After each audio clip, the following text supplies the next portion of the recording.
Bonjour à tous. Nouvelle vidéo de Manumax pour un nouveau sujet intéressant, très intéressant, comme d'habitude. Alors faut que je me lance.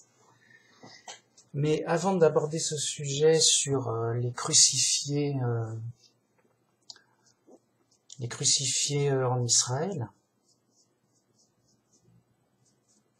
ils ont passé un documentaire sur le linceul de Turin sur Arte. Bon, je l'ai regardé, je dis bon, c'est un nouveau documentaire. Ils vont mettre tous les trucs super importants dessus. Bim, le truc est prouvé. Tout le monde va savoir que le linceul est vrai, que c'est une preuve matérielle. Et voilà quoi, faut juste faire un petit documentaire sympa sur le linceul de Turin pour montrer que c'est vraiment prouvé quoi. Eh ben non. Ils ont fait un pseudo-truc du genre peut-être que oui, peut-être que non, il y en a qui disent ceci, il y en a qui disent cela. Tout pour te laisser dans le doute. C'est à toi de choisir comment tu le sens, c'est en fonction de ce que tu crois. Alors les scientifiques, ils arrivent pas à trouver des preuves. Si, ils ont des petites preuves, mais comme c'est pas des preuves absolues, tu peux toujours dire oui, mais peut-être que non. On sait jamais. Et donc voilà, on nous présente un documentaire. Ils ont voulu mettre un peu de tout, le pour et le contre. Pourquoi pas? C'est un peu vague et flou, on apprend des trucs quand même. Ouais, on apprend des petits trucs.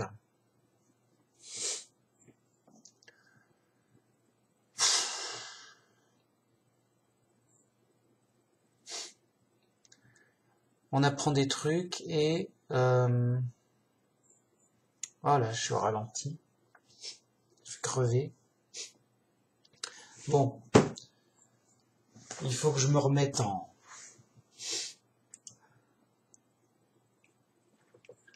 Faut que je me remette dans le bain. Mais en gros, il reste dans le flou, on sait pas, il y a des petites preuves, mais pas trop, machin. Bon. Ça reste vague. Alors que le truc, bon, il m'a l'air assez clair, quoi. Alors, qu'est-ce que ça nous apprend? Ça nous apprend qu'en fait, il y a un mur, c'est un peu... Tu donnes la preuve, matérielle, propre, logique, prouvée. Bon.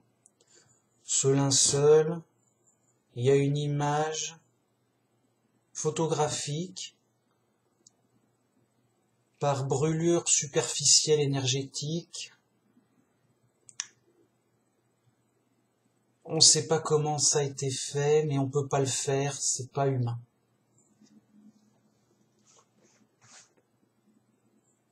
Voilà. Donc tu dis ça, t'as tout dit. Bon. Et en fait, ça nous apprend que, voilà, Dieu nous a donné cette preuve comme étant le signe de Jonas. Il y en a qui rejettent cette preuve en tant que chrétien. Il y a des chrétiens, j'étais choqué, ils disent non, c'est une fausse preuve. Non. Alors déjà, c'est une vraie preuve. Bon, alors, qu'est-ce qui se passe? Mais en plus, si le gars est chrétien, il n'y a pas d'embêtement, il n'y a pas, ça doit aller tout seul. Bon. Ok, mais alors, c'est quoi le signe de Jonas? Les gens demandent à Jésus un miracle pour prouver qu'il est l'élu. Jésus répond, vous n'aurez rien, vous n'aurez pas de miracle, à part le signe de Jonas. De même que Jonas est resté 3 jours dans le ventre du poisson, vraiment, et que c'est vrai, que c'est pas, qu'on rigole pas avec ça. De même, le Fils de l'homme, donc lui-même, moi humain, je traduis, moi humain, je serai 3 jours dans la terre, dans la terre. Alors, ça paraît un peu énigmatique, mais on comprend bien que il est 3 jours mort dans le tombeau, qui était une caverne, un truc. Voilà. Ok, bah le signe de Jonas, pour eux, ce serait juste les disciples qui voient Jésus vivant. Et ils se disent, bah il était 3 jours, mais après il est ressuscité. Vous voyez. Non, parce que dit comme ça, c'est comme à chaque fois avec la Bible. Dit comme ça parle pas. Tu dis aux gens, moi, humain, je serai 3 jours dans le ventre de la terre. Je sais pas précisément comment il le dit.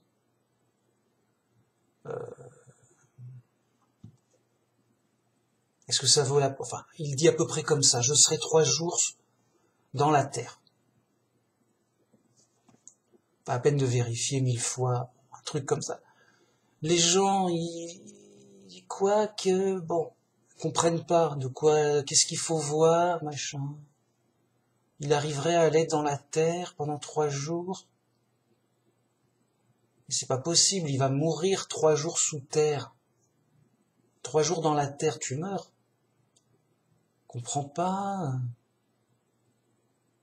3 jours. Bon. Vous voyez, c'est un peu énigmatique. Mais avec le recul de l'histoire, c'est évident à pleurer. Ah d'accord, il était mort 3 jours sous terre, mais 3 jours seulement. Et en effet, bon, pas vraiment sous terre, mais dans une caverne. Ok. Et les apôtres l'ont vu. D'accord, mais le signe de Jonas, c'était pour tous les gens. Voyez? Donne-nous un signe pour qu'on sache que c'est toi l'élu. Pour les gens, quoi. Ok? Vous n'aurez pas de signe, à part le signe de Jonas. Donc, un signe, un miracle, pour que les gens ordinaires, quelconques, puissent se rendre compte. Et le linceul de Turin est ce signe évident. Ah, on se rencontre, tu es vraiment l'élu, c'est comme c'est écrit, machin, c'est ok. Et donc, fort de ce signe, évident, matériel, solide, une preuve, voilà, une preuve relative, mais une preuve quand même. Point. Mais pour les gens, pour tous. Et donc, qu'est-ce qu'on voit? Il y a les gens qui ont compris, voilà, bah oui, c'est sérieux, c'est documenté, il y a les scientifiques qui ont analysé dans tous les sens. Il y a, voilà. Alors, il y a la fameuse datation au carbone 14 qui est très discutable, notamment qu'elle est fausse, parce que il y a, on a la preuve que c'est faux. On pourrait dire oui, c'est mal fait, machin, mais bon. Ok. Où est-ce que j'ai mis ça? Ah non, j'ai mis ça ailleurs. On a la preuve que c'est faux grâce à un livre du Moyen-Âge. Donc il date ça environ de 1200 et quelques à 1300 et quelques. Bon. Alors, je prends mon petit dossier,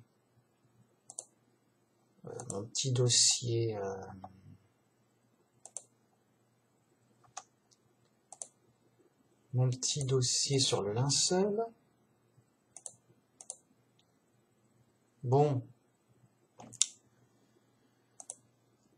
Le codex de prêt, je crois. Ouais. Donc si je vois le codex de prêt, ce codex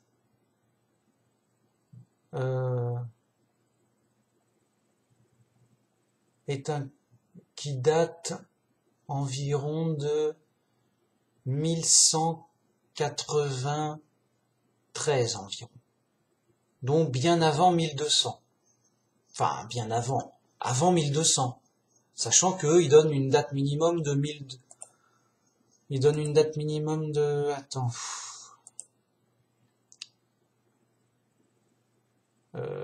La datation...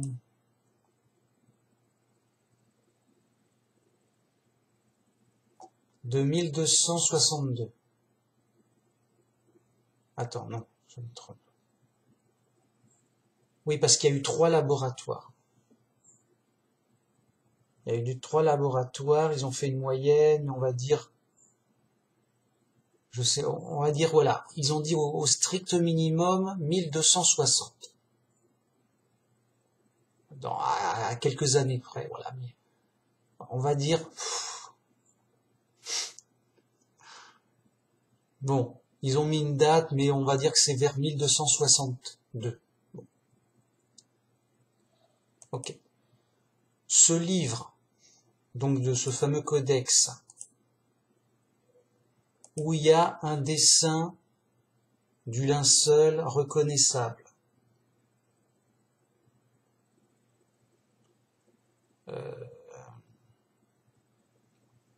Parce que il y a le mode de tissage et il y a des trous qui correspondent à des trous de marque qui sont sur le linceul.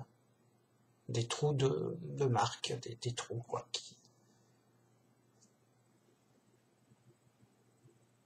Donc, il n'y a aucun doute qu'il s'agit du linceul tel que l'on l'a.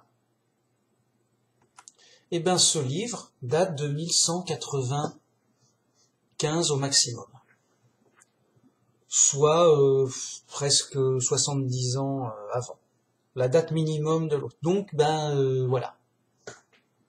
Échec et maths. Voilà. Échec et maths avec cette preuve historique. Plus plein d'éléments, voilà. Bon. Bref, ils n'ont rien dit de tout ça, ils ont baragouiné. Il y a eu des petits trucs intéressants quand même, mais pas du lourd, pas léger, bon, comme c'était histoire de discuter, quoi. Donc, quelqu'un qui veut vraiment savoir, il est obligé de travailler pour vraiment chercher les preuves et les arguments forts, solides. Vous voyez, voilà. Si on dit ça comme ça aux gens, oui, peut-être que non. Bon. Donc déjà, le documentaire était nul, en termes de nul. Enfin, oui, nul en termes de preuves scientifiques, de lourd. Enfin, alors, il y avait des trucs, mais c'était pas si nul que ça, c'était moyen. Mais suffisamment pour faire une ambiance de doute, peut-être que oui, peut-être que non, chacun fait ce qu'il croit, on s'en fout de la science. Oh non, la science, non. Alors, donc, qu'est-ce que ça nous apprend? Le monde rejette la preuve. Ça nous embête, c'est un truc surnaturel. Non, c'est sûrement un artiste du Moyen-Âge qui a eu un coup de génie et beaucoup de chance. Voilà. D'ailleurs, ça a été daté du Moyen-Âge par le carbone 14. C'est réglé. Voilà. Ça donne pas envie de réfléchir. Si on a envie juste, ça nous embête, on n'a pas envie de réfléchir et de chercher. Quand on cherche, on trouve. Les preuves sérieuses sont du côté du linceul pour dire qu'il est authentique. Et tout le reste, c'est du baragouinage. À un moment, il y a quelqu'un qui dit, mais on saura jamais qui c'est. Oui, non, mais ça, rien nous prouve que c'était Jésus, même si ça venait de l'Antiquité. Non, mais mec, d'accord, t'auras pas de preuve absolue, mais t'as une preuve relative. Je veux dire, si ça vient de l'Antiquité, avec tous les éléments qu'il y a en plus, le truc correspond pile poil à la crucifixion décrite particulière de Jésus avec la blessure sur le flanc, la couronne d'épines, plein de détails qui fait que ça, c'est une preuve, ça correspond complètement. C'est pas une preuve absolue, mais à part un extraterrestre qui veut nous faire une blague, ça ne peut être que ça. La raison, où est la raison à parler? Tu vas pas dire, on saura jamais, on sait de manière relative. Je veux dire, ça ne peut être que lui. Et en plus, le truc surnaturel de l'image, voilà, ce serait même pas une image surnaturelle. Ce serait juste des taches de sang, bon, ouais, tiens, il a saigné sur le côté. Ah, comme si on lui avait percé une lance sur le flanc. Ah, et ça saignait sur le front avec des petites pointes. Oh, comme s'il avait une couronne d'épines. Bon, ce serait juste ça. Ça aurait suffi. C'est Jésus, machin, bon. Mais, bon. Ah, ok, d'accord. Mais là, en plus, il y a une image inexpliquée, surnaturelle. J'ai envie de dire, c'est bon, quoi. Tout est là, je veux dire, il faudrait être fou, comme ces gens qu'on parlait, pour dire on saura jamais. Ben, oui, jamais de manière absolue. Ça pourrait être en effet un extraterrestre qui a voulu faire une blague avec sa technologie avancée, pour faire exactement pareil de manière super sophistiquée, pour bien nous tromper malgré tout. Voilà. Ou le diable, à un moment, le diable. Alors pourquoi le diable aurait fait ça? Parce que ça renforce c'est un peu le diable veut nous faire croire à la Bible par mensonge parce que la Bible est fausse. Mais alors, non, évidemment que non. Si le diable lutte contre lui-même, il a perdu, etc., etc., etc. Et c'est logique. C'est comme on a accusé Jésus de faire des miracles par le pouvoir du diable. Jésus dit, bah attends, mes mecs, sérieux, la logique, là, les mecs. Si le diable lutte contre lui-même, voilà, parce que le diable, il veut justement, c'est l'opposant, l'adversaire de Dieu. Donc s'il lutte pour lui-même pour faire croire au maximum en Dieu, il n'est pas sorti de l'auberge. Il n'y a pas besoin c'est l'ennemi s'occupe du boulot, quoi. Il n'y a pas besoin de se presser, quoi. Non, non. C'est pas logique, revenez à la logique, tout est clair, tout est simple. C'est simple. Et donc, on a un baragouinage de peut-être que oui, peut-être que non, machin. Du folklore, du tralala.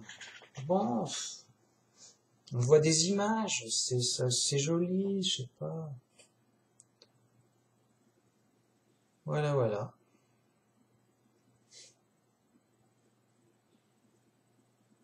À un moment, ils sont allés jusqu'à dire, on a retrouvé une lettre d'un évêque de l'époque qui a fait une enquête et qui a dit c'est un faux, on connaît l'artiste.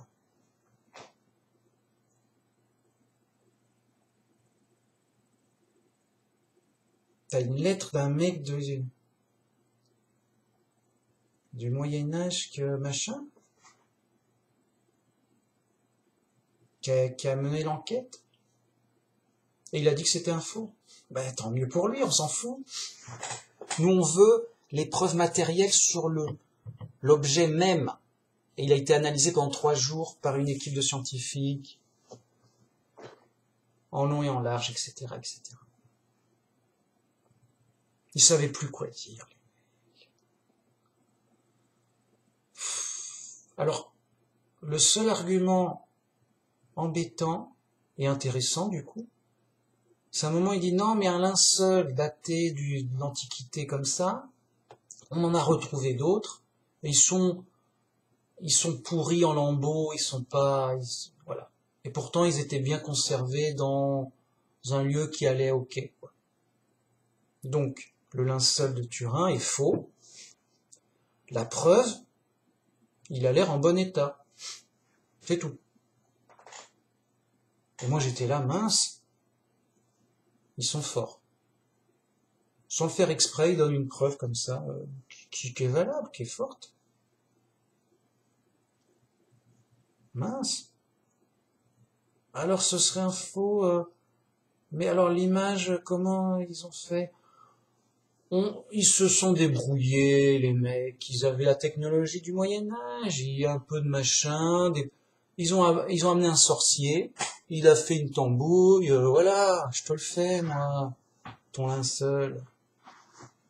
Voilà, oui, c'est bizarre, voilà, mais c'est bien fichu, impec, non, mais ça va.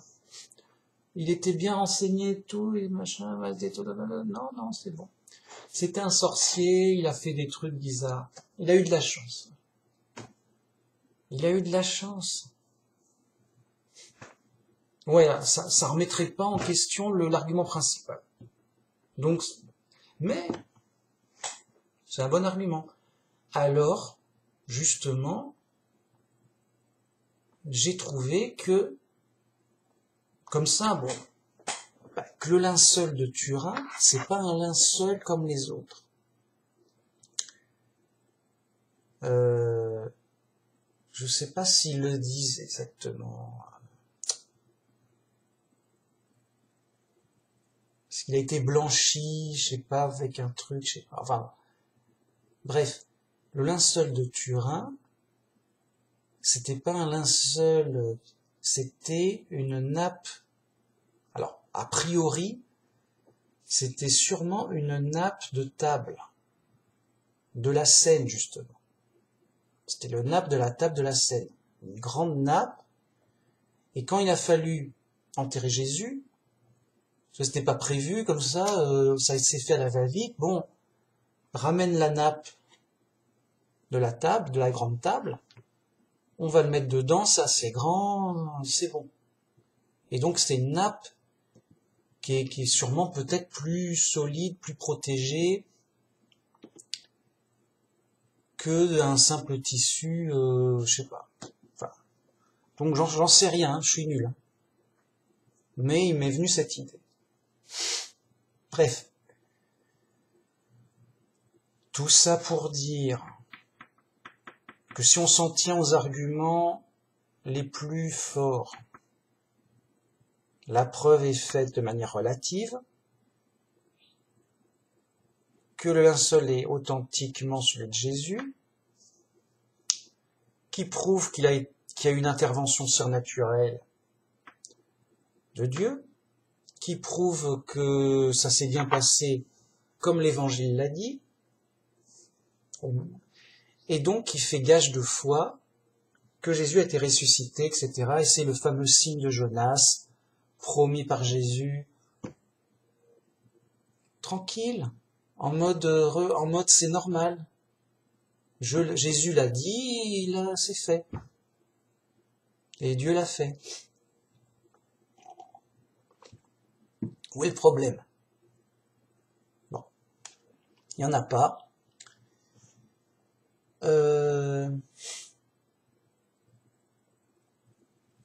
Et donc, à nous de voir, stupéfaits, l'ignorance du monde et le chaos de la folie du monde qui fait que tu leur donnes une preuve.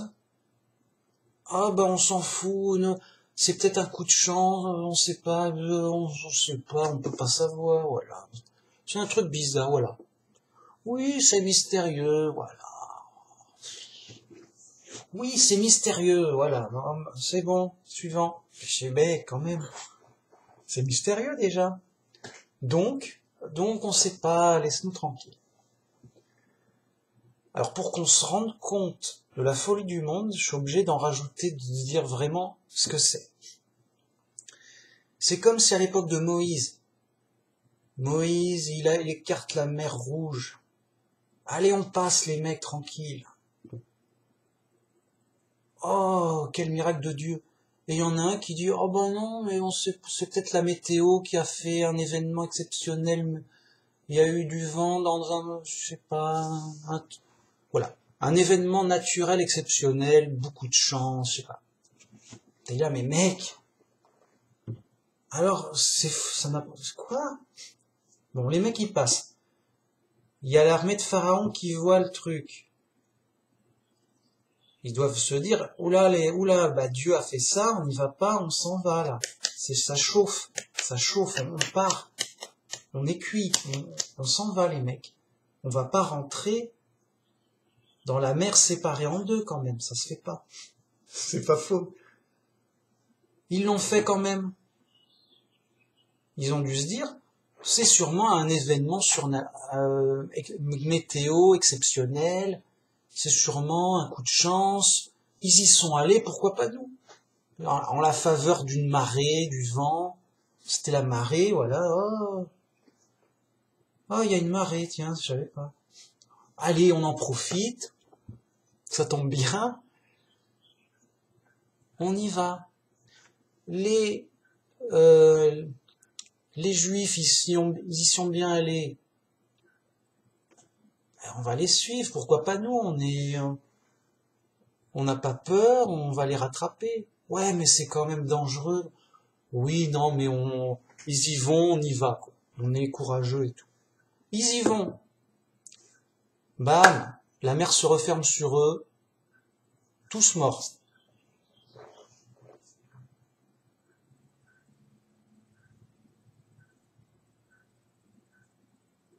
Alors qu'est-ce que ça prouve? Bah, ça prouve qu'il y a des gens qui voient ça et se disent ça va, c'est qu'un événement exceptionnel, naturel. Tous morts. Non, mais faut faire gaffe quand même, mec, tu vois, la mer Rouge, je sais pas ce qu'elle est censée faire, mais elle se sépare en deux, c'est dangereux, je sais pas. D'un coup, là, ça tombait juste bien pour s'enfuir, on parle d'un Dieu tout le long, mec. Il y a le prophète qui dit Dieu va faire tel fléau pour que tu ne laisses le peuple partir, et les sauterelles, et le fleuve changer en sang, et ceci et cela. Tout le long, il y a des fléaux censés venir de Dieu. Les mecs, non, ça va, c'était sûrement un événement naturel, oui, un peu de terre rouge qui s'est mélangée à l'eau, un éboulement de terrain, ça fait de la... non. Puis oui, non, mais les sauterelles, ça peut arriver. Ça peut arriver à tout le monde. Un épisode de sauterelle. Etc., etc. Ok. Mais quand il y en a 10, de manière inexpliquée ou incompréhensible, ou 10, et après, t'as la mer Rouge qui s'ouvre, tu vas dire non, les mecs sont pas idiots et fous. Ils vont au moins être prudents et oh, ça chauffe trop quand même. On s'est pris donc les 10 plaies d'Égypte, les 10 fléaux. À la fin, c'était lourd, Pharaon était tagada, il était pas, allez-vous-en, j'en ai marre. Vous me portez la poisse, et à chaque fois, il y a des trucs pas possibles. C'est fou. C'est fou, allez-vous-en. Donc là, pour le coup, il était pas fou. Il y a un ras-le-bol, il sait pas ce que c'est, mais il en a marre, quoi. Allez-vous-en, vous m'embêtez trop, d'accord. Bon. Allez, voilà. Allez-vous-en. Ça fait un peu trop. Dieu a dit, je laisserai le cœur de Pharaon s'entêter.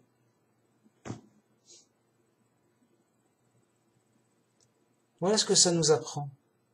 Tu montres des preuves à des gens, s'ils n'ont pas intérêt, parce que Pharaon, il avait son pouvoir, son orgueil, sa prestige, s'ils n'ont pas intérêt à y croire, dis non, mais c'est un coup de chance, yo.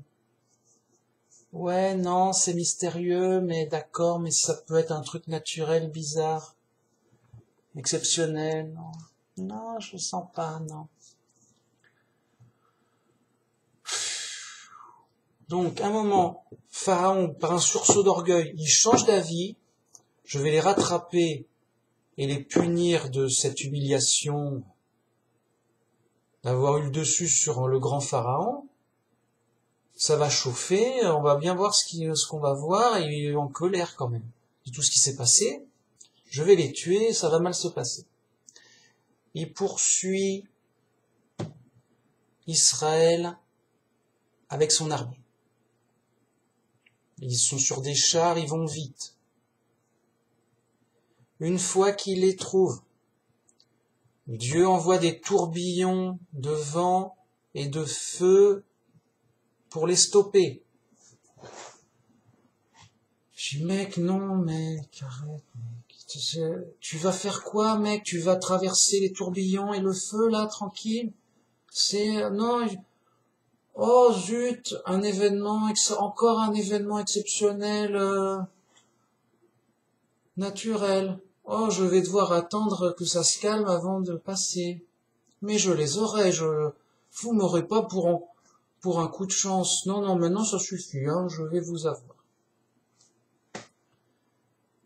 Moïse, il ouvre la mer morte, la mer rouge.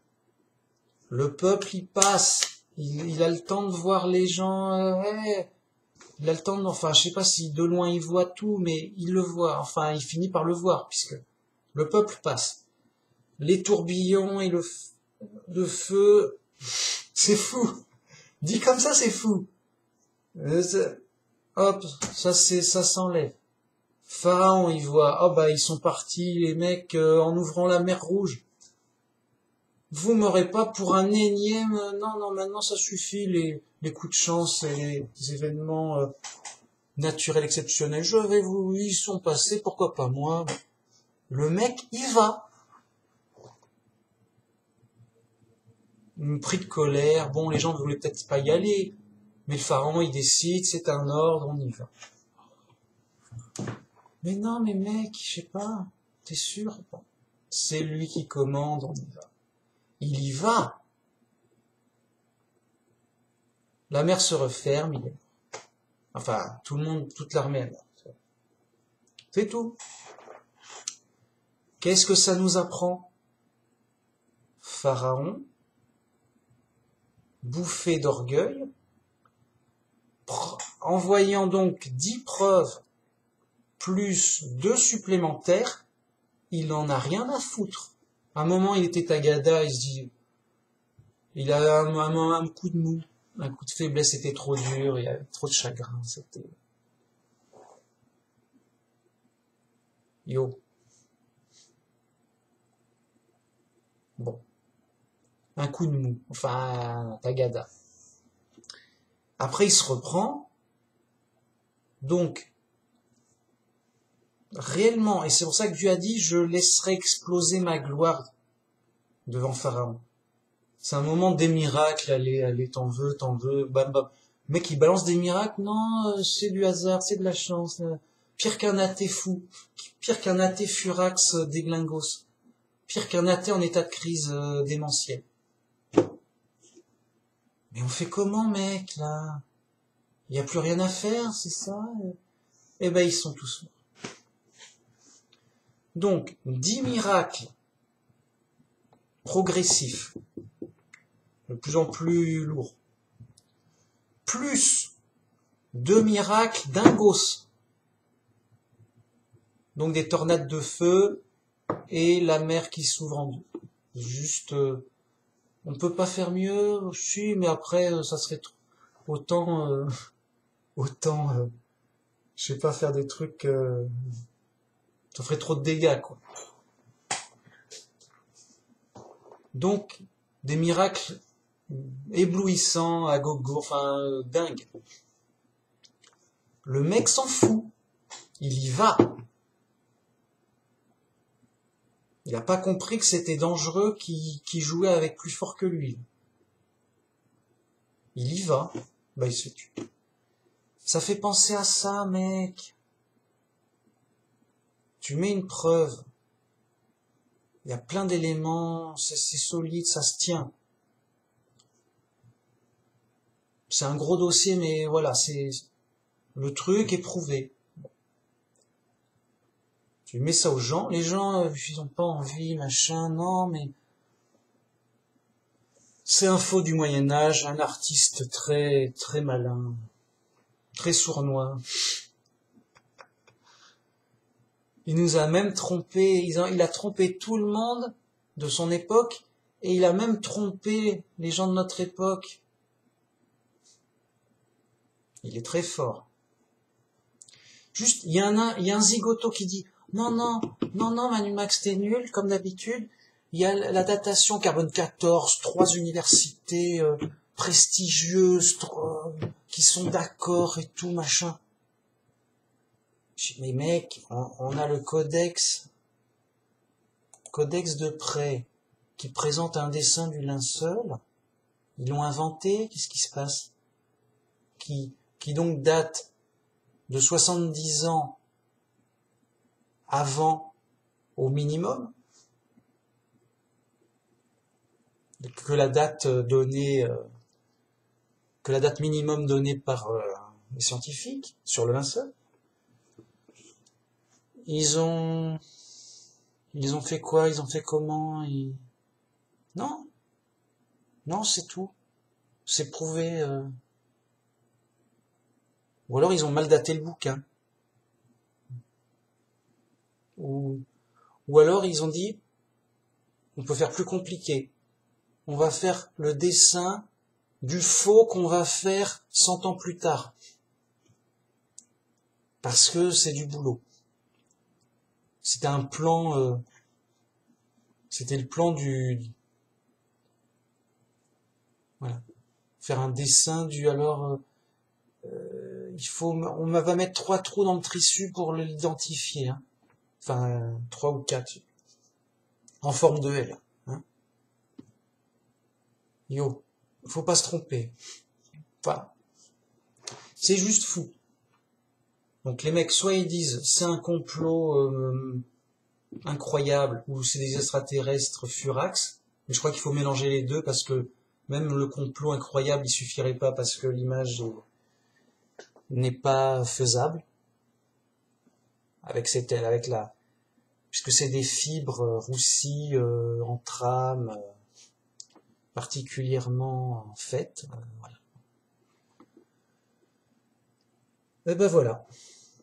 Donc fallait le dire, je l'ai dit, j'étais un peu long comme d'habitude. Je sais, c'est important, c'est une preuve matérielle. Mais voilà, la preuve matérielle, donc, signe de Jonas. Ah, ok, c'est vrai, on a une preuve que c'est vrai, bon, voilà. Mais en plus, ça nous apprend la folie du monde et le blocage vis-à-vis des preuves. C'est-à-dire que tu donnes une preuve à un athée, l'athée, il est zinzin, déjà. Il peut pas, ça chamboule trop dans sa tête, il peut pas. Il peut pas profiter de la preuve. Il peut pas avoir accès à la vérité, même par une preuve. Trop fou. De même que Pharaon, on lui montre des signes incroyables. Non, vous avez de la chance, j'y vais, je vais vous montrer, j'ai une armée. Qu'est-ce qu'il y a, mec? Mais mec, il ouvre, c'est fou. Il y a du feu, il y a de l'eau, il y a tout ce que tu veux. Tu fais comment? C'est pas possible. Tu veux mourir? Qu'est-ce qui se passe? Le mec est peut-être suicide. T'es fâché? Qu'est-ce qui se passe? Voyez, ça nous apprend la folie. C'est-à-dire que ça nous apprend que les preuves n'ont pas d'effet sur les fous. Je répète, c'est important. Si le mec était pas fou, tu donnes une preuve, oui, et tu dis, bon, raisonnablement, tu as raison. Raisonnablement, on doit croire raisonnablement que c'est vrai. Ou savoir relativement que c'est vrai. Parce qu'en l'occurrence, c'est une preuve relative pour un savoir relatif. On ne demande même pas de croire. Il y a un savoir relatif, c'est vrai, c'est relatif certes, mais à part des extraterrestres qui joueraient à nous tromper, non, ça... Bien. Eh ben, grâce à Dieu, on apprend, c'est un passage obligatoire, tu dois apprendre la folie du monde. Elle est claire, mais il faut la voir. Donc c'est clair pour Pharaon, eh ben, c'est clair pour le linceul de Turin. L'objet n'est pas reconnu comme tel. Malgré des preuves, donc, scientifiques, relatives.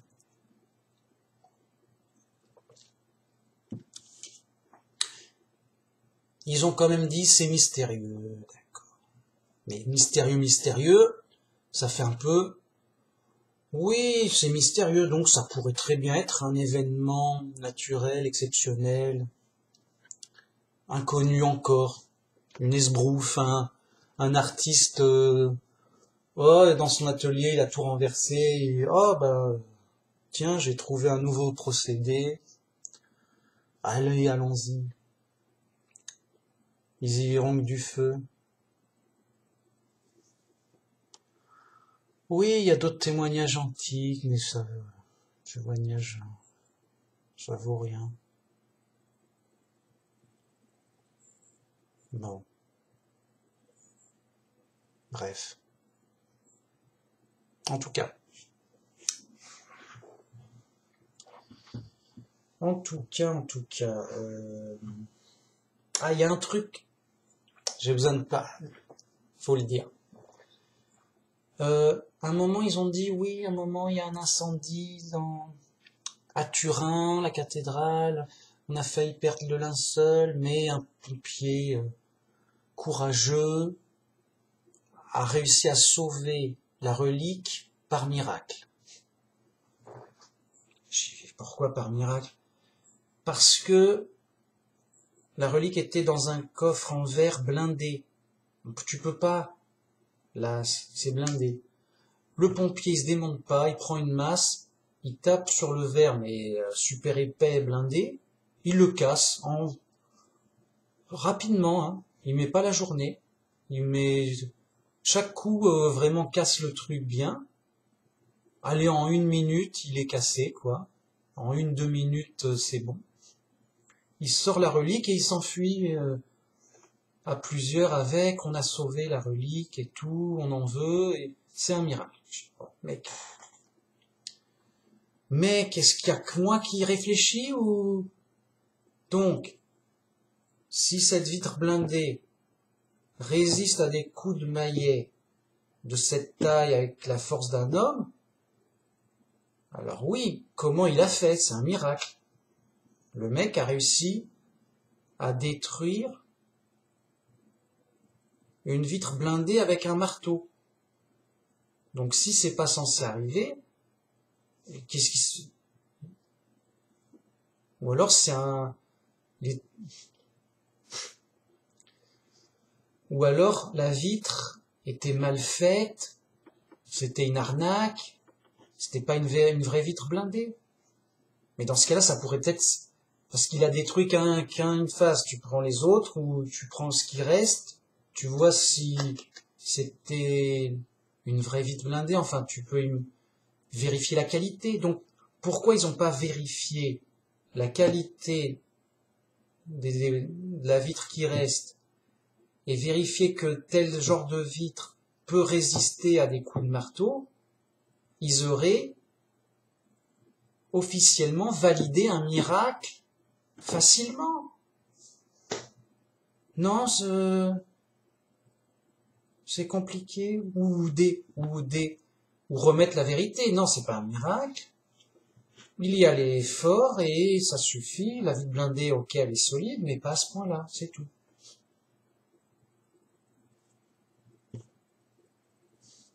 Alors peut-être que ça a été fait, mais alors il fallait le dire.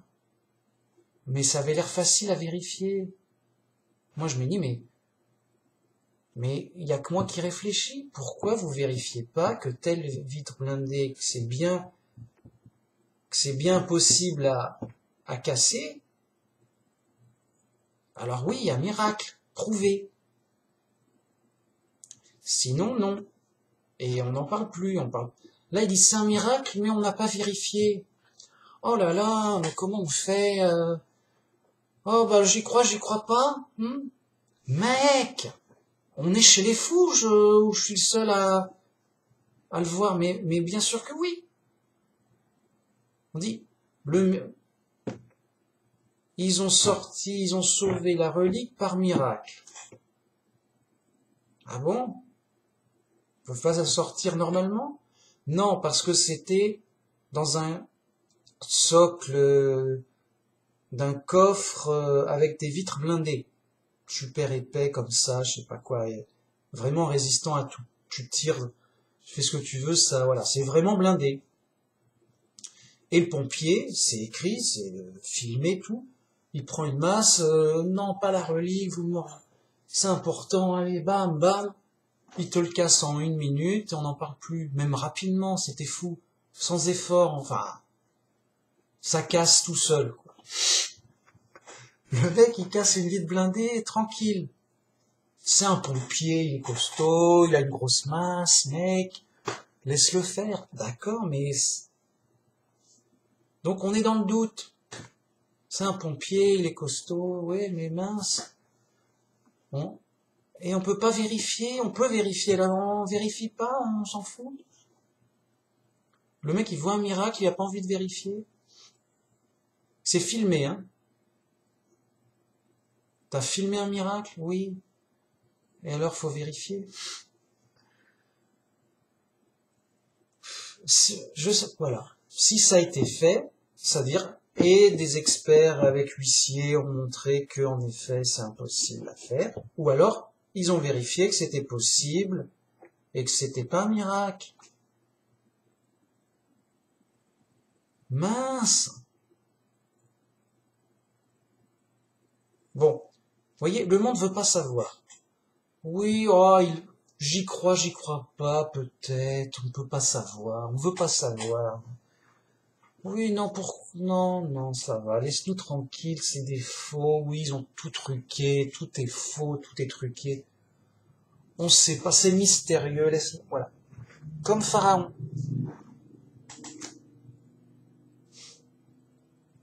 Et donc, avec tout ce que j'ai dit, on apprend, grâce à Dieu, que le monde est fou et que les preuves ne les affectent pas. Les preuves et la raison ne les changent pas. Ne les changent pas. Ils sont fous. Non, il a eu de la chance. D'ailleurs, c'est même pas que ça pour prouver qu'ils sont fous, c'est juste une preuve supplémentaire. Juste, les athées sont fous, ils disent que les êtres vivants ont été faits par hasard, point. La preuve, c'est qu'ils disent que les êtres vivants se sont faits par hasard. C'est pas besoin de... tu peux pas, c'est tout. Tu peux pas les raisonner. Dieu te montre la folie du monde. La preuve, ils sont fous. Alors, la preuve, voilà, les preuves sont là. Et donc, ça nous apprend quoi? Et la vérité, et la folie du monde. Les deux côtés. et la vérité parce que l'épreuve c'est vrai, et la folie du monde parce que et alors l'épreuve ça vous fait rien, ça vous fait pas changer d'avis. L'épreuve non, non l'épreuve non. Ok. Et donc on comprend que ah ouais mais alors tu peux pas, vous voyez, c'est pas avec des miracles et des preuves qu'on change les gens. Et c'est pour ça que Dieu s'adresse à nous plutôt par la foi que par la raison et l'épreuve. Même si en plus il y a de la raison et l'épreuve, mais c'est le bonus à côté, quoi. Parce que Dieu s'adresse aux fous du monde et il attend pas que les gens raisonnent. Voilà. Donc il s'adresse à eux plus simplement. Voilà. J'ai fait ça. Allez les mecs. Croyez en lui. Il s'est sacrifié pour vous sauver. Je vous ressusciterai tous.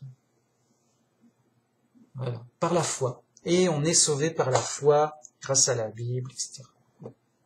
Voilà. Fin de la parenthèse. C'était important à dire, à détailler. Comme d'habitude. Voilà. C'était juste important.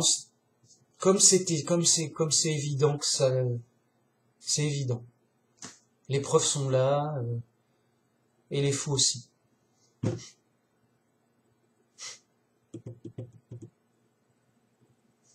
Bien. Le vrai sujet, qui est intéressant, qui est très intéressant. Jérusalem crucifiée.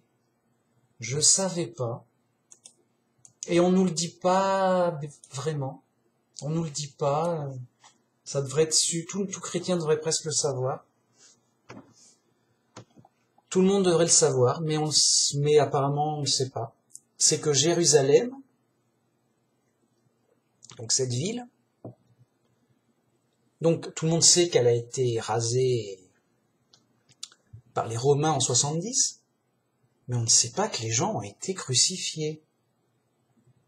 À gogo. Pas 2 ou 3. Je l'ai appris au hasard d'un documentaire sur la crucifixion. J'ai cherché, machin, ouais. Bon. Alors, a priori, selon l'histoire officielle, selon l'histoire officielle, les Romains ont crucifié les Juifs de l'époque après les rébellions. On me dira, c'est normal, ils font ça tout le temps, c'est pour donner l'exemple, machin, il y a une rébellion, c'est la norme romaine, quoi. Ok. C'est normal, enfin, ça pourrait paraître normal. Mais ils n'en ont pas crucifié un ou deux pour l'exemple. Je lis. Tout ça va être en dessous, toutes les références, les trucs, les machins. Je lis donc, d'après Flavius Joseph, un historien juif de l'époque, donc historien témoin de cette période. Florus, gouverneur de Judée,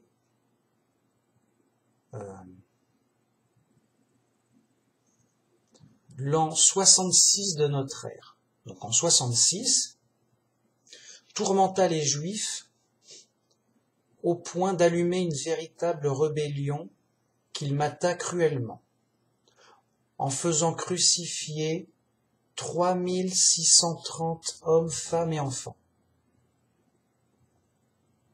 Donc, en 66, il y a une rébellion parce que les Romains étaient trop durs.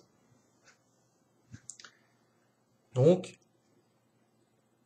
il tue la rébellion et il fait crucifier quand même 3000 et quelques hommes, femmes et enfants. Alors, crucifier, c'est dur, c'est en plus d'être un châtiment public à la vue de tous, voilà, dehors, voilà. le condamné, il meurt pas d'un coup. C'est une torture, il souffre et il meurt lentement. C'est grave, c'est dur, c'est cruel, enfin c'est méchant. Enfin, bon. Et en plus, c'était donc sur presque sur tout le monde, aussi bien les enfants que des femmes.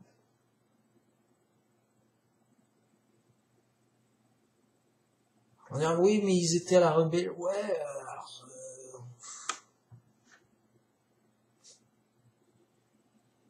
non, ça se fait pas. Bon, bref. Alors déjà, c'est un gros truc. C'est quand même beaucoup de monde crucifié, machin. Mais c'est pas tout. Un peu plus tard, en 70, donc, quand l'armée romaine arrive pour en finir avec ces rébellions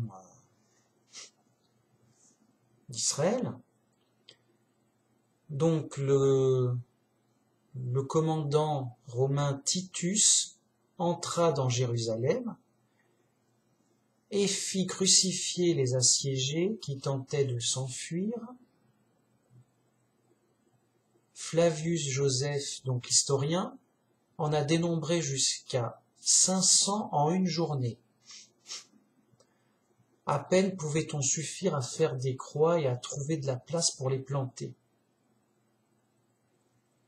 C'est-à-dire que donc il avait pris des prisonniers, il y en avait beaucoup, et dès qu'il y en a qui voulaient s'enfuir ou que qu'il y avait des qui se rebellent ou quoi, on les crucifiait. Et donc ça pouvait aller jusqu'à 500 par jour. Donc il y a une journée où il y en a eu jusqu'à 500. Alors on n'a pas le nombre exact, mais on peut penser que déjà il y en a au minimum 500 et qu'il y en a eu beaucoup, quoi. En plus des morts et du saccage et tout ça. Bref. Tout ça pour dire qu'il y a eu énormément de crucifiés pour la fin d'Israël. Ils ont détruit Israël, ça suffit, ils nous embêtent trop, voilà, c'est fait.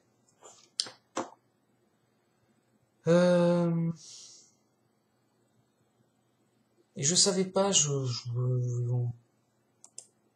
ou alors, non, je savais pas. Mais là, il est évident qu'il y avait des crucifixions massives. Et c'est dur, c'est pas rien,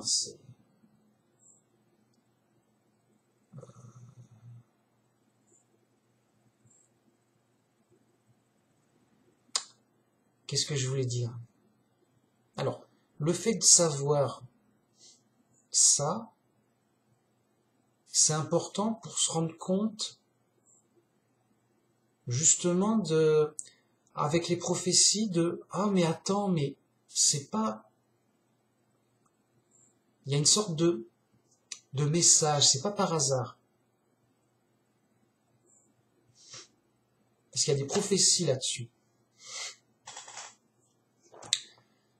Par exemple, Jésus dit dans Luc 21:20, « Lorsque vous verrez Jérusalem investie par des armées, sachez alors que sa désolation est proche. Alors que ceux qui sont allés en Judée fuient dans la montagne, que ceux qui sont au milieu de Jérusalem en sortent, et tous ceux qui seront dans les champs n'entrent pas dans la ville. Car ce seront des jours de vengeance pour l'accomplissement de tout ce qui est écrit. » Donc Jésus à l'avance, il dit que quand on verra une armée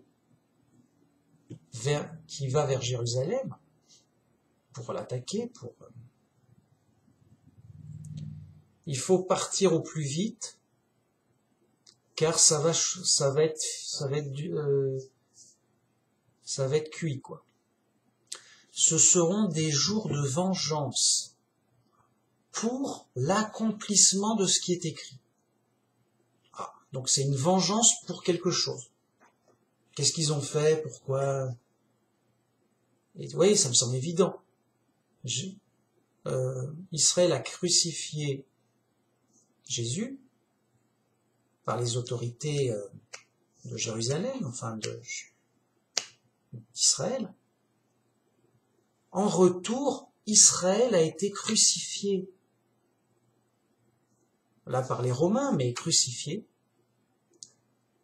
et détruite. Vous voyez, il y a une sorte de châtiment identique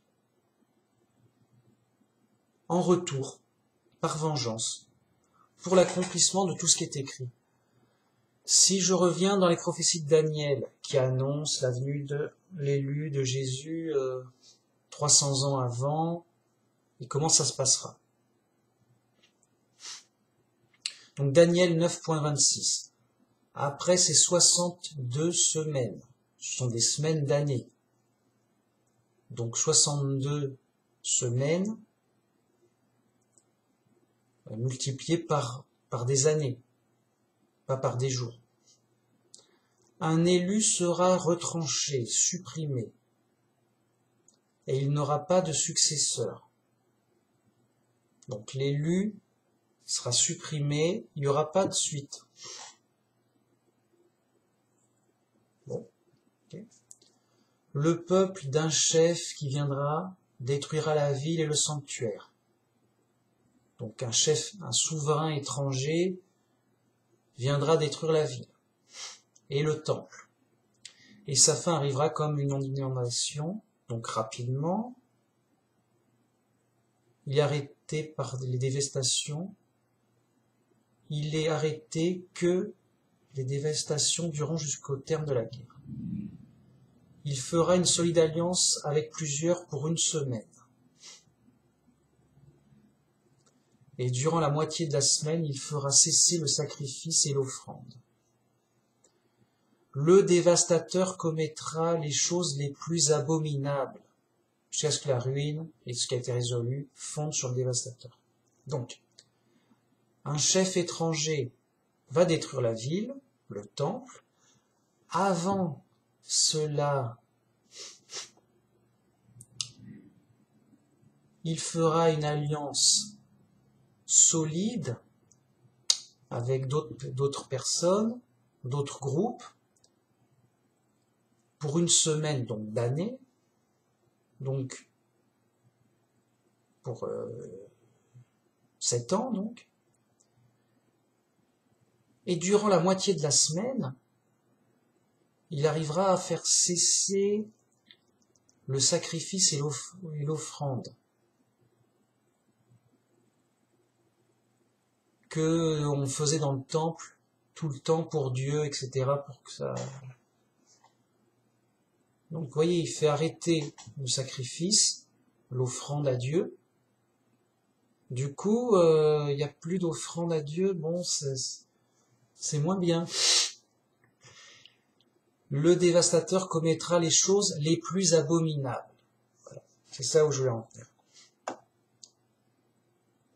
Donc vous voyez, après que il est durant les 7 années là, la moitié des 7 années, il fera d'abord cesser le sacrifice du temple, au temple. Et après, voilà. Et donc, c'est ce que nous avons. Jésus a été tué. Et donc, longtemps après, on va dire 37 ans après, bon, c'est long, mais c'est quand même,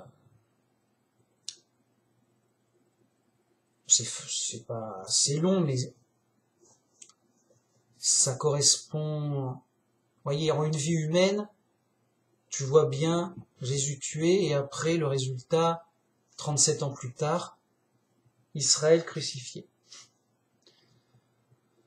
Le dévastateur commettra les choses les plus abominables. Et en effet, il fera le pire. Et le pire, c'est la crucifixion, car je le rappelle, c'est une torture, donc c'est très dur,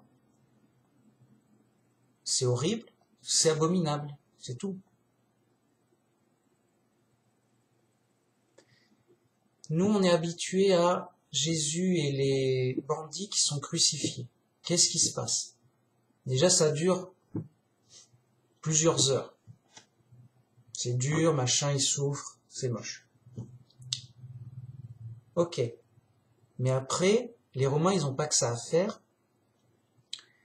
Ils vont casser les jambes des crucifiés pour qu'ils meurent rapidement, afin de pouvoir rentrer chez eux et aller dormir ou manger ou partir, voilà. Ils vont pas les surveiller à l'agonie tout le temps comme ça. C'est lourd. Donc, ils disent, voilà, il a assez souffert, il fait quelques heures quand même, on va le tuer, enfin, pas facilement, encore, il aurait pu le tuer fissa, non. Il leur casse les jambes pour qu'ils étouffent. Déjà, ils ont mal, encore plus mal. Et après, ils étouffent, ils peuvent plus. Ils meurent rapidement. Trop de douleur, c'est trop horrible. Trop de sang partout. Non, mais ils auraient pu. Alors, Jésus était déjà mort. Pourquoi? Il a été fouetté terriblement avant. Il avait perdu beaucoup de sang avant, là. C'était trop. Il est mort avant. Est-ce qu'on est sûr qu'il est bien mort? On ne peut pas se louper là-dessus, machin, et on rigole pas à l'époque. Non, on ne peut pas se louper. Pour vérifier qu'il est mort, un coup de lance. On va pas s'embêter. On fait vite fait un coup de lance. Il saigne du sang et il y a de l'eau qui sort. Il est bien mort. C'est ok. Parce qu'à la mort, le sang se décompose et il est un peu séparé de l'eau, du sang, voilà, ça se sépare un peu et c'est un peu normal. Bon. Ok. Il était déjà mort, donc il était déjà mort. Voilà. Mais il a quand même souffert plusieurs heures. Enfin, un bon bout de temps, j'en sais pas. Les autres, si tu les laissais agoniser, ils en avaient pour un jour ou deux. Hein. Je sais pas, moi je suis pas un spécialiste. Ils ont souffert pendant plusieurs heures, ce qui est déjà horrible, ce qui aurait suffi pour être abominable. Mais après, ils ont tué pour que les Romains partent tranquilles, c'est bon, on va pas les faire évader, ils sont morts. Et on va pas les tuer rapidement. On va leur briser les tibias, ça doit faire un mal horrible déjà. Donc après ils vont mourir très rapidement parce que c'est trop quoi. Trop c'est trop. Donc vous voyez, c'est vraiment de la torture horrible. C'est vraiment abominable. Bien. Maintenant, en ce qui concerne les Juifs d'Israël de cette époque, crucifiés à la romaine, est-ce qu'ils ont pris le temps de leur casser les tibias chacun à un moment donné pour... Je sais pas. Et je veux pas le savoir. Mais que ce soit le cas ou pas, j'ai envie de dire... kiff, c'est horrible dans les deux sens, quoi. Ça reste de la torture horrible. Et c'est horrible. C'est tout. C'est vraiment horrible. Et donc, on a, vous voyez, pour tous ceux qui ont été crucifiés, les autres ont été tués ou prisonniers, mais il y a énormément eu de crucifiés. Vous voyez, c'est une vengeance, une punition à l'identique de ce que le groupe a fait à Jésus pour accomplir ce qui est écrit, et ce qui est écrit, c'est le dévastateur détruira la ville et le sanctuaire, ok, en 70, ok, et commettra les choses les plus abominables, des atrocités, du massacre, enfin des atrocités, de la torture, des choses abominables, des choses horribles. C'est un film d'horreur. Il a fait un film d'horreur, voilà, c'est un film d'horreur. En public, clair, des croix partout, voilà. Fallait le dire, fallait le savoir. Ok Manu Max, mais c'est dégueulasse quoi, ils nous apprendre des horreurs, machin. Alors déjà ça confirme les écritures, c'est pas que ça fasse plaisir, au contraire, c'est moche, mais ça confirme les écritures des choses abominables qui devaient se passer au moment où ça devait se passer, donc après la mort de l'élu.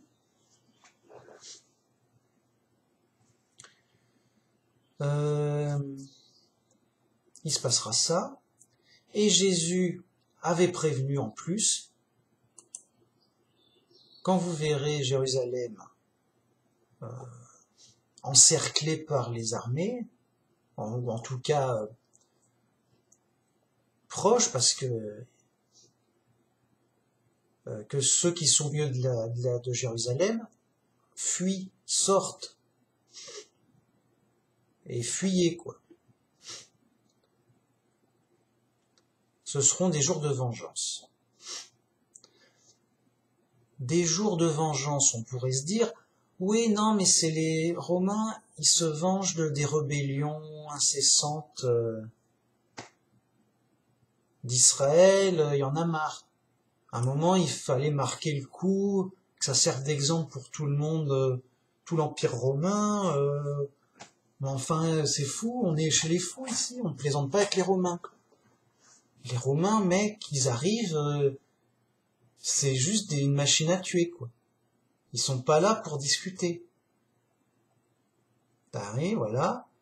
Vous faites comme on a dit, vous payez un impôt, un tribut, et ça ira, sinon on détruit tout, on casse tout, c'est comme ça que c'est comme ça que ça marche.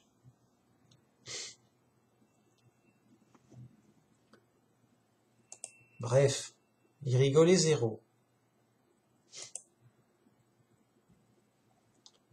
Et c'était terrible.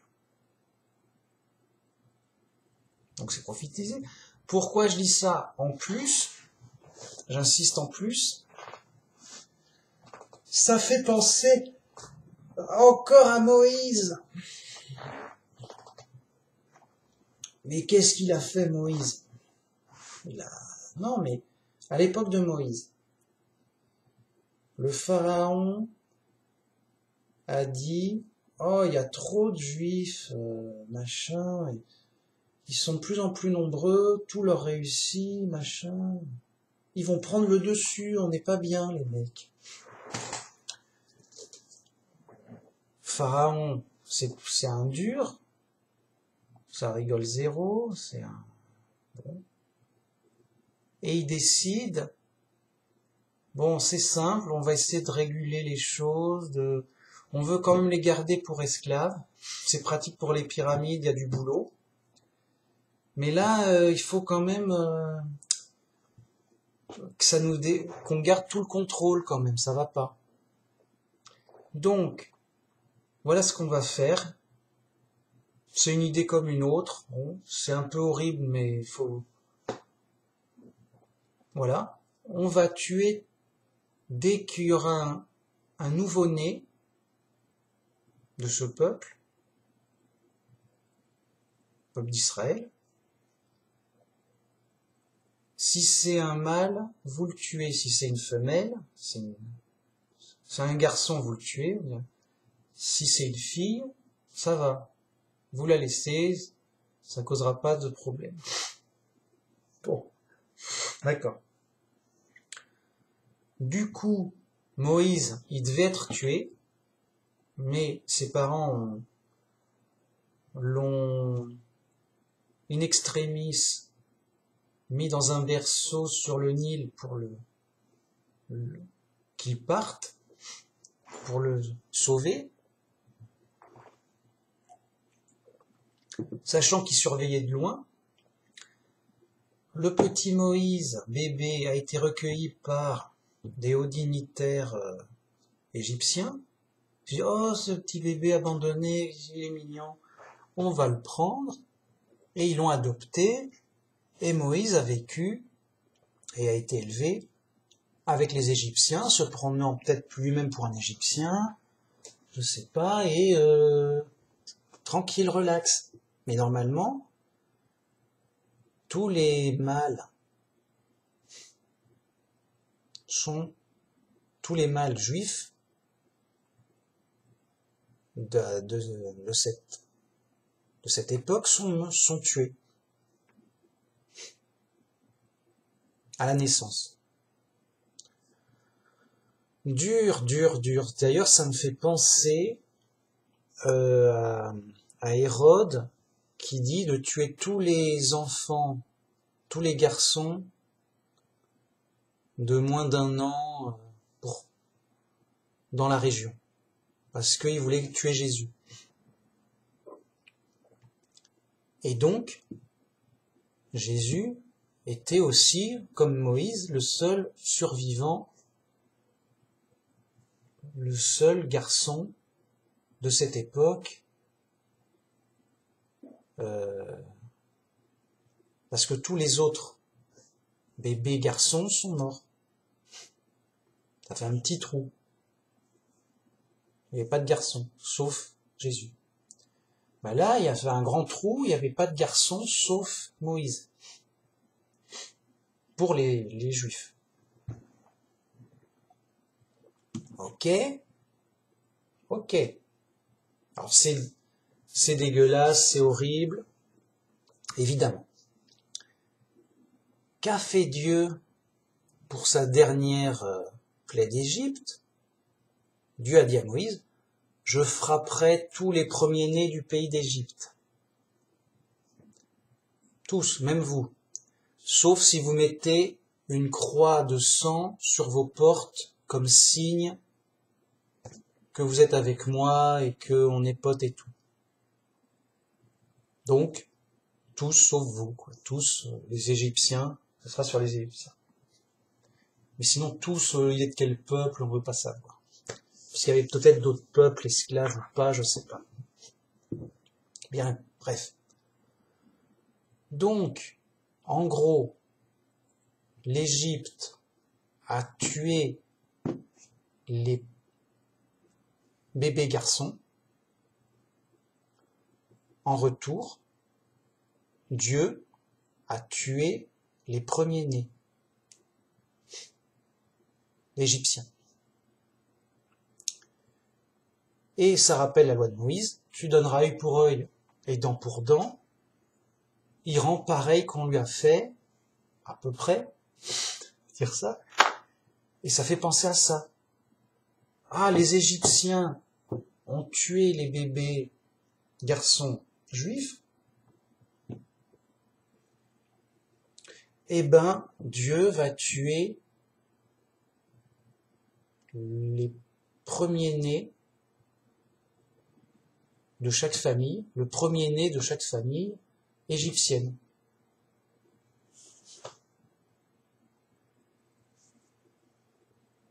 Une vengeance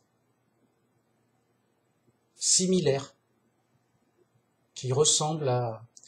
Du coup, quand on voit que Jésus dit « ce seront des jours de vengeance », et en effet, on voit la similitude. Jérusalem a crucifié Jésus. Plus tard, elle a été crucifiée par les Romains, comme annoncé par Dieu, puisque ça correspond aux prophéties. Voilà.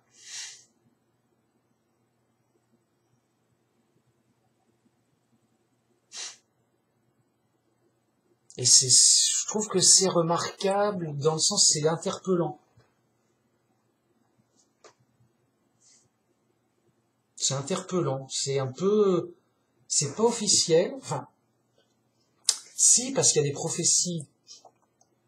Je veux dire, voilà, c'est officiel, c'est Dieu qui a dit, je vais tuer les premiers-nés d'Égypte. Voilà. Là, c'est officiel. Par contre, pour Jésus, on dit, bah, c'est officiel que comme c'est une vengeance, comme c'était pour que s'accomplisse ce qui est écrit. Et ce qui est écrit, c'est un souverain étranger va détruire la ville et fera des abominations. Ok, mais c'est pas bien. Pourquoi il faut pas? Pourquoi non? C'est bah oui, bah alors c'est comme Dieu il nous dit on va morfler, voilà, c'est bon. Alors, pourquoi vous voyez? Est-ce que Dieu est injuste? Non. Donc il dit pas pourquoi, mais avec le recul, on a toute l'histoire. Quand il dit l'élu sera supprimé et il n'aura pas d'héritier, de successeur. Oui, mais il a été supprimé par qui? Ah, par les chefs religieux d'Israël. Et ils ont utilisé les Romains pour le tuer. Ok. Eh ben, par vengeance, Israël sera aussi supprimé. Mais on va utiliser comme vous les Romains, tranquillou. Les Romains, ils sont durs quand même. Ils vont pas faire ça voilà, ils vont pas faire ça gentiment. Voyez? Donc c'est pas officiel, mais c'est annoncé, et il faut se dire, mais pourquoi on nous annonce un tel malheur? Et avec le recul de l'histoire, bah oui, mais par vengeance, des mauvaises actions, et de la rébellion contre Dieu, et tout ça, quoi. Tout se tient. Mais quand on a le récit, le texte, là, on se demande toujours pourquoi, oui, machin, 3 jours dans l'eau, machin, 3 jours dans la terre, je sais pas quoi il joue. Ça fait des prophéties énigmatiques, bizarres, on peut rien en faire. Toujours pareil. Mec, non. Et après, quand tous les événements sont passés, avec le recul, ah mais ça colle, c'est évident, tac, tac, tac, tac, tac. Tout tient, tout s'enchaîne, mais oui, Jésus a été 3 jours au tombeau avant de se relever, et il y aura un signe évident de cela. Donc il y a les témoins, mais les témoins, ouais, les apôtres disent on l'a vu Jésus vivant, il est ressuscité, ok. Mais il y a aussi le linceul, et il y a aussi et surtout le linceul, parce que les témoins, d'accord, bah, comme le reste, mais là c'est, les gens voulaient voir une preuve eux-mêmes. Ils voulaient pas entendre, oui, un tel a dit que Jésus a fait tel miracle, machin. Voilà. On a dit, à un moment, il y a, vous voyez comme c'est frappant, à un moment, Jésus est guéri un aveugle. Ne le dis pas, ton est pote et tout.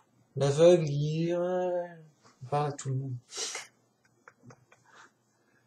Les autorités disent, alors t'étais aveugle, toi, on va convoquer tes parents pour être sûr, on va étudier l'affaire un peu. Oh, on n'est pas des imbéciles.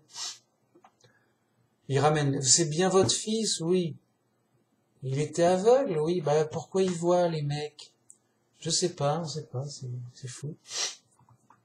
Questionnez-le, j'ai rien fait. C'est impressionnant un tribunal. Alors, il y a bon. Et alors c'est Jésus qui t'a fait ça? Bah oui, machin, voilà. C'est pas caché tout ça. Bah alors, voilà. Ah, mais Donc qu'est-ce qu'ils se sont dit dans leur tête de fou? Ils se sont dit, oh, c'est un miracle à l'évidence, tout est évident, voilà. C'est un miracle, c'est donc l'élu, où tout est clair. Non, non, non. Ils se sont dit autre chose pour être toujours ennemi de Jésus et voir sa mort. Et dire il blasphème, c'est un envoyé du diable, que sais-je. Ils ont dû se dire, il a eu un coup de chance, je sais pas. Il lui a lavé les yeux avec de la boue. Ça l'a, un coup de chance, ça lui a fait un truc, ça lui a lavé les yeux, mec. Et là, voilà, ça arrive. Enfin, ça, on sait jamais. C'est mystérieux, d'accord, mais sûrement un événement exceptionnel, naturel, qu'on connaît pas encore, que sais-je. Il lui a lavé les yeux, ça lui a retiré un truc qui gênait, je sais pas quoi. Voilà. Et donc, fous qu'ils étaient et qu'ils sont, ça les gênait, ça les dérangeait, machin, une preuve dérangeante. Bon, allez, c'est mystérieux, on n'a rien vu. C'est limite ça. C'est mystérieux, il n'y a rien à voir, on n'a rien vu, on met ça de côté, ça s'est fait, tout ça. Ça s'est fait d'une façon ou d'une autre. Voilà, c'est tout. Je cherche un dernier truc. Voilà. Pour la référence pour Jonas, je voulais avoir le truc exact.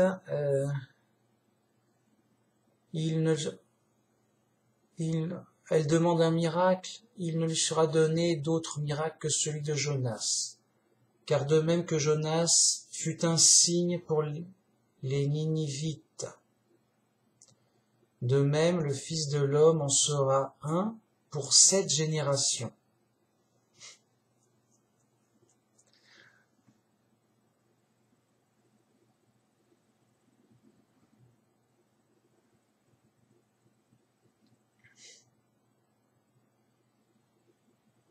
Ah attends, c'est où il dit?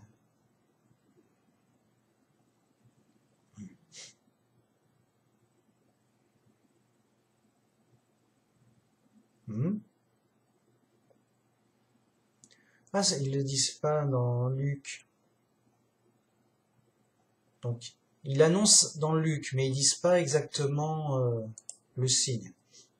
Il dit juste que ce sera un signe aussi fort que pour la ville de Ninive.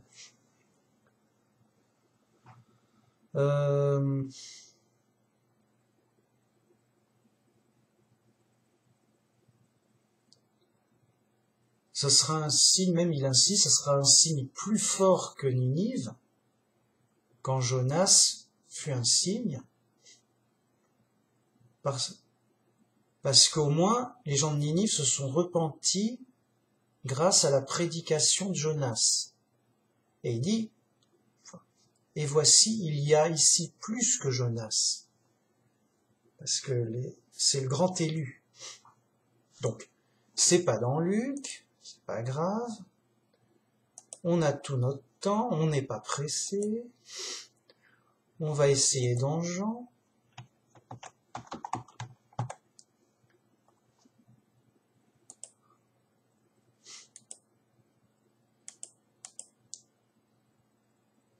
Et c'est pas dans Jean. On n'a pas de chance, mais on va essayer Matthieu. On va finir par l'avoir. Voilà. Il leur répondit, une génération méchante et adultère demande un miracle. Donc déjà, vous voyez, en temps normal, Dieu ne fait pas de miracle pour ses ennemis, pour les convaincre. Il ne sera donné d'autre miracle que celui du prophète Jonas. Donc c'est dans Matthieu 12, 39. Car de même que Jonas fut 3 jours et 3 nuits dans le ventre d'un grand poisson, de même le Fils de l'homme sera 3 jours et 3 nuits dans le sein de la terre, c'est-à-dire à l'intérieur de la terre. Et après, il précise qu'ils seront condamnés par les gens de Ninive qui, eux, se sont repentis grâce à Jonas. Voilà.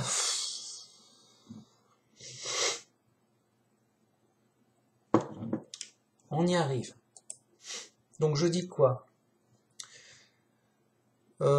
Jésus annonce que lui, humain, sera 3 jours et 3 nuits sous terre. Et en effet, dans une caverne, si on compte que les rochers, ça fait partie de la terre, il était dans une caverne. Ok. Mais vous voyez, comme c'est énigmatique, c'est... Bon, il nous annonce qu'il sera 3 jours et 3 nuits dans le sein de la terre, c'est-à-dire à l'intérieur de la terre. Yo. Et ce sera un signe pour cette génération. Alors, ça l'a été grâce au témoignage des apôtres, et en plus, par la suite, alors après, par le linceul de Turin. Bon, mais voyez comme les correspondances et les similitudes après coup donnent tout leur sens et révèlent complètement les prophéties. Si tu as les prophéties comme ça, tu peux rien en faire, c'est bizarre, c'est vague, tu peux pas prévoir un truc clair. Mais avec le recul historique, tu fais des correspondances claires et les prophéties deviennent évidentes. Alors qu'avant, elles sont pas évidentes. Et c'est normal que les gens, ils étaient un peu, comment dire, égarés. Ils étaient embêtés, oui, ils avaient une prophétie, ils savaient pas trop quoi en faire.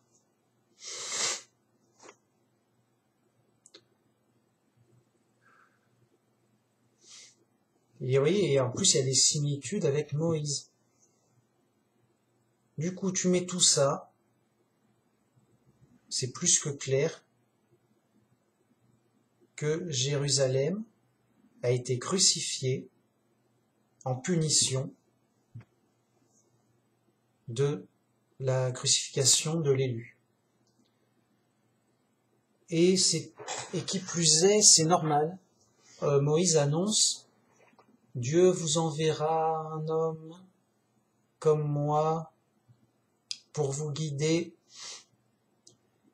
et tous ceux qui ne lui obéiront pas, tous ceux qui suivront pas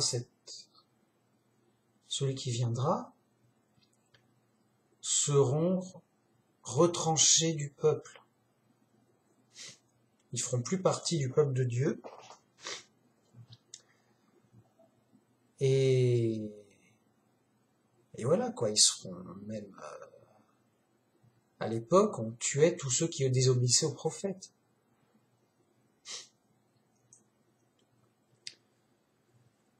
Donc tout ça pour dire que Jésus est bien celui qui a été annoncé par Moïse, comme il a dit, voilà.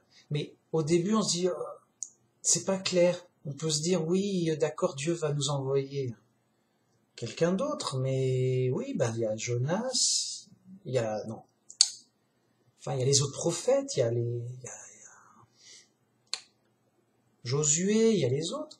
Ok. Non, il parlait surtout du grand élu. Dans les prophéties, on parle du grand élu. Et le grand élu, c'est Jésus. Et tout est clair. Et donc, c'est une punition comme c'est écrit, qu'elle adviendrait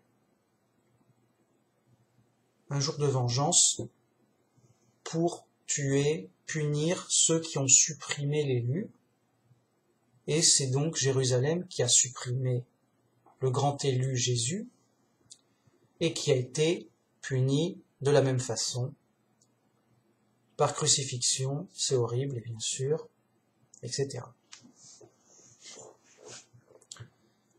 Et il faut le savoir, c'est intéressant, c'est pour la compréhension globale du récit, c'est clair, voilà, on doit plus vraiment dire oui, Jérusalem a été détruit en 70, bon, preuve que Dieu n'est plus avec eux, preuve que, voilà, après ils n'ont plus jamais eu de prophète, preuve que ça va, enfin, preuve en veux-tu en voilà, les mecs, ils sont à l'ouest, ils sont fous, les judaïstes et les autres. Les judaïstes, ils auraient se dire, ah bah mince, qu'est-ce qui se passe? On est fâché avec Dieu, qu'est-ce qui se passe? Bref, rien n'y fera, parce que, vous voyez, les preuves ne suffisent pas. Les preuves et les évidences ne raisonnent pas un fou. Et les gens, à la base, sont fous. Il faut d'abord qu'ils guérissent de leur folie, qu'ils évoluent, qu'ils se raisonnent avec l'aide de Dieu, pour qu'après, progressivement, ils comprennent, ah, mais les évidences. Ah, mais c'est évident, pourquoi on l'a pas vu? On était fous. On était aveugles et fous. C'est fou. On était dans les ténèbres. Et donc,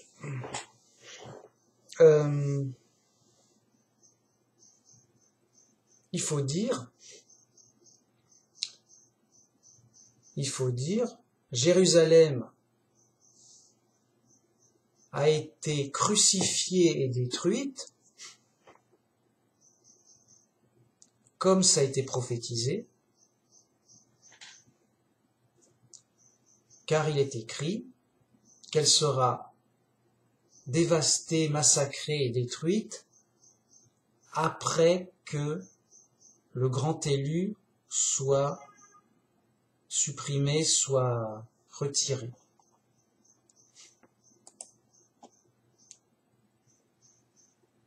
Sera retranché. Et donc, comme on voit les conditions de sa suppression, on comprend mieux les conditions de la destruction de Jérusalem.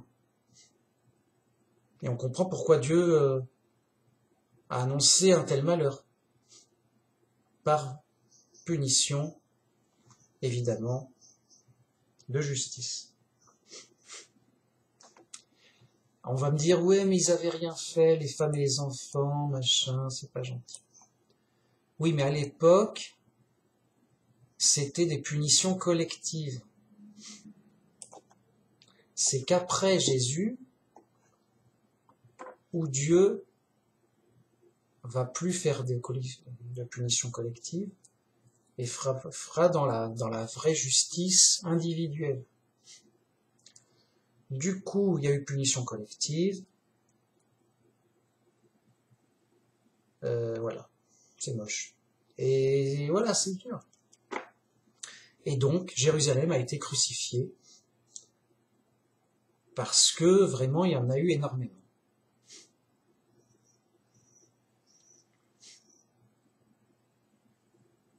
On ne sait pas combien, mais plus de 4000. Donc, quand même, ça se remarque.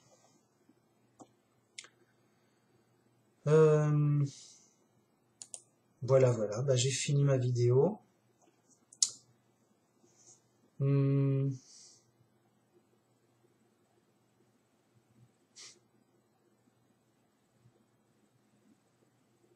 Ouais.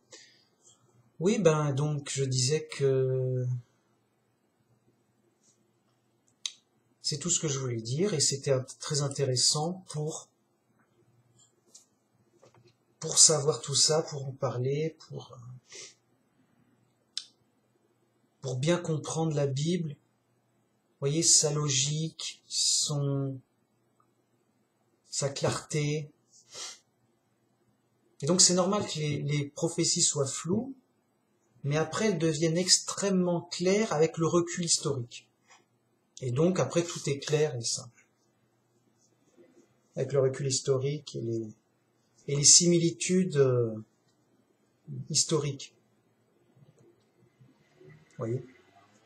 Et donc là, il y a des grosses similitudes avec la vengeance de Dieu sur l'Égypte. L'Égypte a tué des bébés, ça se fait pas, c'est pas bien. Ça ne va pas du tout. Et en retour, elle a eu des morts de premier-né pour chaque famille. Donc voilà. Alors.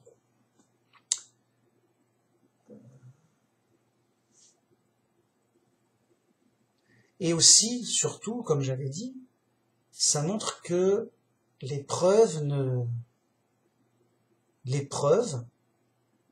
ne suffisent pas à convaincre le monde, à changer le monde.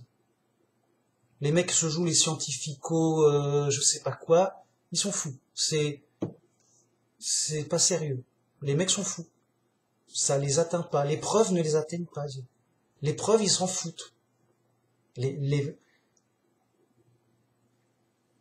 gens, voilà. S'ils s'en foutaient pas, ils seraient chrétiens, ça serait réglé.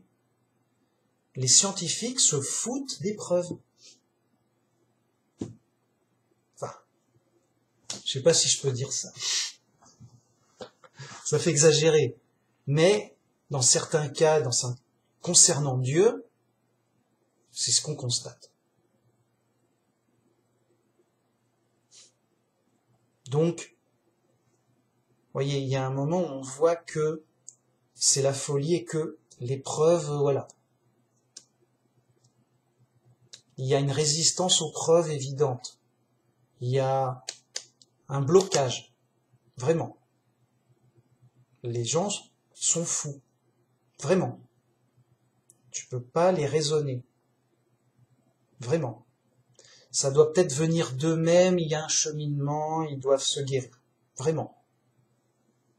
C'est tout. C'est un constat. J'en suis navré. Moi, on aurait pu penser, oui, non, mais voilà, hop, on a une preuve, on le montre au monde entier, voilà, tout le monde est d'accord, c'est bon, allez, c'est réglé au moins, c'est un truc important, c'est fait. Non, c'est pas comme ça que le monde fonctionne, le monde est fou, donc les preuves ne suffisent pas, voilà, ne marchent pas. Enfin, pas tout le temps, mais voilà, sur ce domaine spirituel. Là, ça bloque clairement.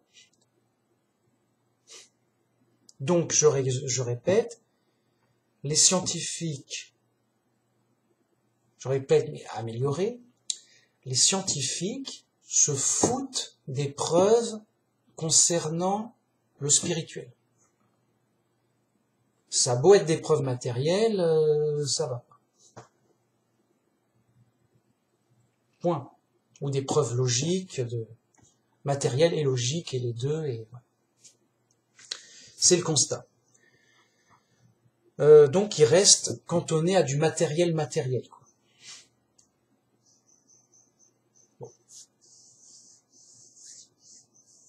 Et donc ça fait penser à Pharaon.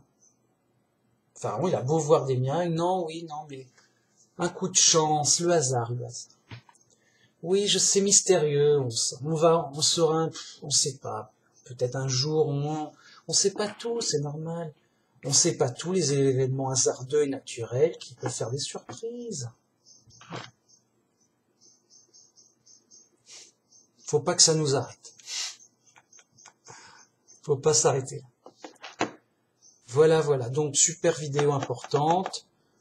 Je fais plus court parce que c'est comme ça. Et puis, voilà, c'est bientôt l'été, il fait beau.